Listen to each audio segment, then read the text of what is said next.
तो फ्रेंड्स, हम लोग का जो सेकंड लेक्चर है part number 5 to find the intensity of electric field due to cylinder, यानी कि सिलेंड्रिकल कंडक्टर की वजह से कितनी इंटेंसिटी आनी है, हम लोग ये पढ़ने जा रहे हैं। इंटेंसिटी सिलेंड्रिकल वायर की वजह से कितनी इंटेंसिटी आने वाली है। ठीक है, तो यहाँ पर आपकी हेडिंग है किसी बेलन के कारण किसी बिंदु पर वैद्युत क्षेत्र की तीव्रता ज्ञात करनी है आपको। ठीक है, तो बेलन क्या हो सकता है? इलेक्ट्रिसिटी में बेलनाकार क्या होता है? तार होता है। तो हम लोग ने एक एल लेंथ का वायर लिया हुआ है। ठीक है फ्रेंड्स, एल लेंथ का वायर लिया हुआ है, जिसकी वजह से जो है हम लोग मान लो इस वाले चार्ज की वजह से, इस वाले चार्ज की वजह से हम लोग intensity of electric field calculate करने वाले हैं। वैद्युत क्षेत्र की तीव्रता का मान स्मॉल आर डिस्टेंस पर। कहां पर फ्रेंड्स? स्मॉल आर डिस्टेंस पर।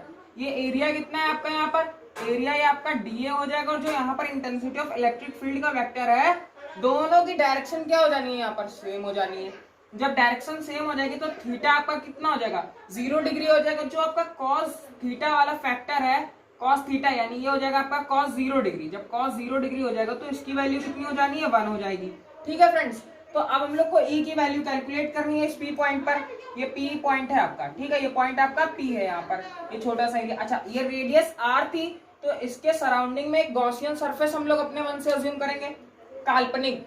ठीक है, इमेजिनरी। तो ये गॉसियन सरफेस कैसी होगी? क्योंकि ये जो आपका वायर है ये सिलेंड्रिकल है, तो जो गॉसियन सरफेस होगी वो भी कैसी होगी? आपकी सिलेंड्रिकल होगी।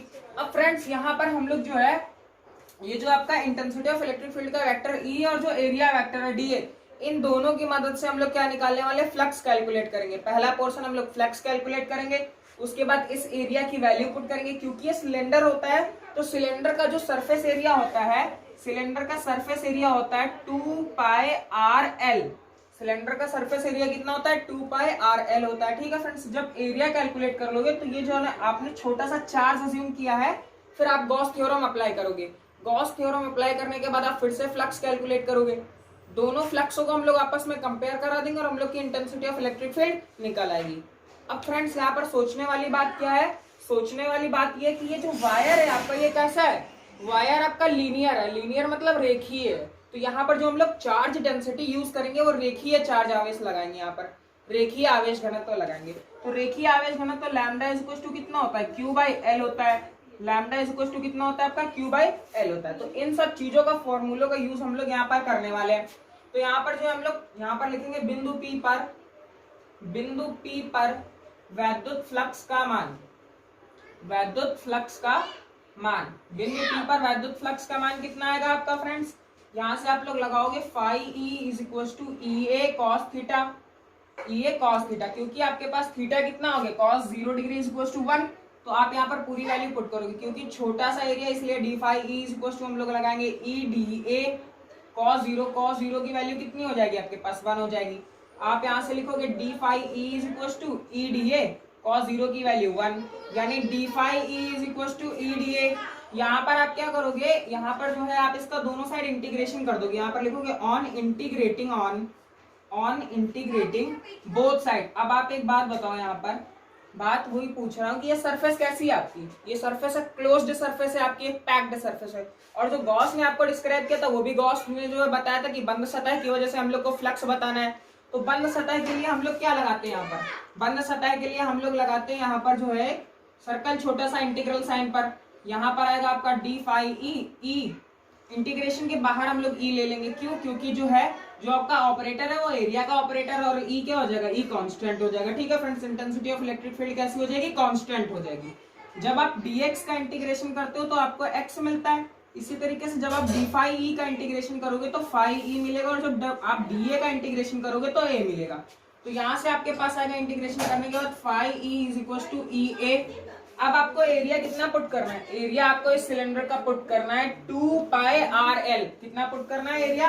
2 पाई आर एल पुट करना है। E multiplied by 2 pi R L. ये आपने फ्लक्स कैलकुलेट कर लिया। जब आपने फ्लक्स कैलकुलेट कर लिया, इसको बना लो आप इक्वेशन 1। इक्वेशन 1 बनाने के बाद अब हम लोग जो है दूसरा वाला फ्लक्स कैलकुलेट करेंगे गॉस थ्योरम की मदद से। फ्रेंड्स, यहाँ पर आप लोगों ने फ्लक्स कैलकुलेट कर लिया इस पी पॉइंट पर। पी पॉइंट पर फ्लक्स कैलकुलेट करने के बाद आप इस पॉइंट चार्ज डीक्यू की वजह से चार्ज निकालोगे। ठीक है फ्रेंड, डीक्यू की वजह से जब आप फ्लक्स निकालोगे वो देखो आपके पास कितना आने वाला है, ये आप याद कर लो। यहाँ से स्क्रीनशॉट ले लो आप इसका। अब हम लोग जो है गॉस थ्योरम का यूज करेंगे। गॉस थ्योरम जो है किसी बंद सतह पर जितना आवेश ढका होता है, जितना ढका आवेश होता है उसकी वजह से जो है बताया था। तो ढका आवेश आपके पास यहाँ पर कितना है, मान लो ये छोटा सा पॉइंट चार्ज आपके पास कितना है, dq है। हम लोग इसकी वजह से फ्लक्स कैलकुलेट करेंगे, ठीक है फ्रेंड्स। तो यहाँ पर लिखेंगे हम लोग बाय गॉस थ्योरम।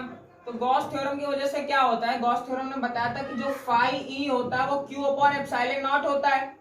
यहाँ पर जो D phi E is equal to आप लिखोगे D Q upon epsilon naught, क्योंकि छोटे से चार्ज की वजह से जो आपके पास फ्लक्स आने वाला है वो बहुत ही माइन्यूट आएगा, क्वांटिटी में बहुत ही कम आएगा। जब आपके पास कम फ्लक्स आएगा तो आप उसको जो है क्या करोगे, इंटीग्रेट कर दोगे। जब आप उसको इंटीग्रेट करोगे तो आपके पास टोटल जितना चार्ज होगा उस पर्टिकुलर सरफेस में, उसकी वजह से टोटल फ्लक्स आपको मिल जाएगा। इंटीग्रेशन का मतलब होता है हर चीज का एडिशन, जितनी भी वहां पर आपके पास जो है टोटल क्वांटिटी, उस पूरे को आप इवेल्युएट कर लेते हो। तो यहाँ पर आप लिखोगे ऑन इंटीग्रेटिंग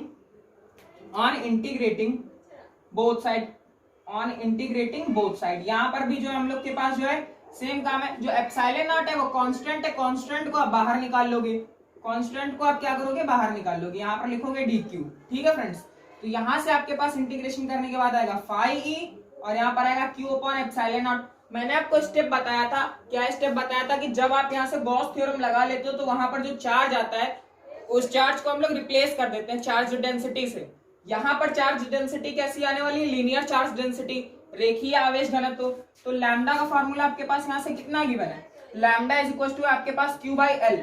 यहाँ पर आप फिर से लिख लो लैम्डा इज इक्वल टू आपके पास लीनियर चार्ज डेंसिटी कितनी, यहाँ पर लिखो, इसको बना लो आप इक्वेशन 2, इसको बना लो आप इक्वेशन 2, और लैम्डा इज इक्वल टू होता है q बाई एल, यहाँ से q की वैल्यू आएगी लैम्डा एल। इसको बना लो आप इक्वेशन 3, यहाँ से लिखो आप from equation 2 and 3, from equation 2 and 3 जब आप करोगे तो यहाँ से आप q की वैल्यू जो है ये लैम्डा एल जो है ये आप इक्वेशन 2 में पुट करोगे। q की वैल्यू आप कहाँ पुट करोगे, फ्रॉम इक्वेशन 2 एंड 3 आपको कितना मिल जाएगा, यहाँ से फाई ई, यहाँ से आपको फाई ई मिलेगा lambda L upon epsilon naught. कितना मिलेगा, lambda L upon epsilon not. इसको इक्वेशन 4 बना दो। अब फ्रेंड्स आपके पास जो है दो इक्वेशंस आ गई फ्लक्स की। एक इक्वेशन आई थी phi E is equal to E 2 pi R L, और एक फाई ई की इक्वेशन आ गई lambda L upon epsilon naught. इन दोनों को आप क्या करोगे, कंपेयर कराओगे। तो फ्रेंड्स इसको आप नोट कर लो, इसके बाद मैं इसको रफ कर दे रहा हूँ। जब आप इसको नोट कर लोगे, इसको मैं रफ कर रहा हूँ। अब आप दोनों इक्वेशंस लिखोगे, मैं आपको लिखकर दिखा दे रहा हूँ, ठीक है फ्रेंड्स। वीडियो आप रिवाइंड करके देख लेना है एक बार फिर से, अगर नहीं समझ आ रहा है कि पहले इक्वेशन हम लोग की क्या थी, phi is equal to E dot 2 pi R L, ये इक्वेशन 1। और फोर्थ इक्वेशन फाई ई कितनी आई थी, वो आई थी lambda L upon epsilon naught. इन दोनों से हम लोग क्या करेंगे, इन दोनों से हम लोग फ्लक्स को कंपेयर करा देंगे। ऑन कंपेयरिंग इक्वेशन 1 एंड 4, तो हम लोग को क्या मिल जाएगा, हम लोग को मिलेगा E dot 2 pi R L is equal to lambda L upon epsilon naught. हमें किसकी वैल्यू चाहिए, हमें वैल्यू चाहिए ई की, तो हमें ई को अलग करना पड़ेगा। उसके लिए जो सॉरी फ्रेंड्स, ये जो ई के साथ मल्टीप्लाई में है ये डिवाइड में चला जाएगा। तो ई की वैल्यू आएगी lambda L divided by 2 pi R L epsilon naught. L से एल कैंसिल हो जाएगा, ई की वैल्यू आएगी lambda divided by 2 pi R epsilon naught. कितना आएगा, lambda divided by 2 pi R epsilon naught आ जाएगा यहाँ से आपके पास, ठीक है फ्रेंड्स। तो आपके पास यहाँ से आप देखो कंक्लूजन क्या निकल के आ गया, यहाँ से कंक्लूजन ये निकल कर आएगा, लैम्डा भी कांस्टेंट है आपके पास, 2 भी कांस्टेंट, पाई भी कांस्टेंट है, एप्सिलॉन नॉट भी कांस्टेंट है। यहाँ पर कांस्टेंट क्या नहीं है, आर, क्योंकि ये जो डिस्टेंस है कुछ भी हो सकती है, 10 सेंटीमीटर, 20 सेंटीमीटर, 30 सेंटीमीटर, 40 एक्सेट्रा कुछ भी। यानी कि ये जो आर आप देख रहे हो ये वेरिएबल आर है। वेरिएबल का मतलब जो लगातार घटता बढ़ता है।